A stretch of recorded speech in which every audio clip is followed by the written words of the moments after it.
Good evening from Ladakh. আজকে আমরা dinner করতে চলে এসেছি। আমাদের আজকে লাস্ট ডে লাদাখে। কালকে আমরা শ্রীনগরের জন্য বেরিয়ে যাব। তো আমরা ডিনারে কি অর্ডার করেছি দেখে নিই একবার। এখানে রাইস আছে আর আজকে আমরা বাটার চিকেন নিয়েছি। বাটার চিকেনটা খুবই ডিলিশিয়াস।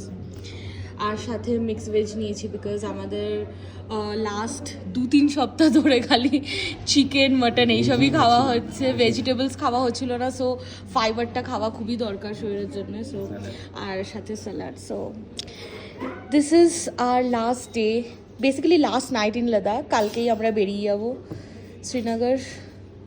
মনটা একটু দুঃখ দুঃখ, কি আর বলবো, আবার যে কবে আসবো। তুমি খুশি খুশি কেন? তুমি খুশি কেন? হ্যাঁ, বাড়ি যেতে হবে, ঘুরতে যেতে পাগল আর বাড়ি যেতে ছাগল। ঠিক আছে, গুড নাইট সবাইকে। বিকজ ভিডিওটা এন্ড করছি তাই গুড নাইট বললাম। বাই।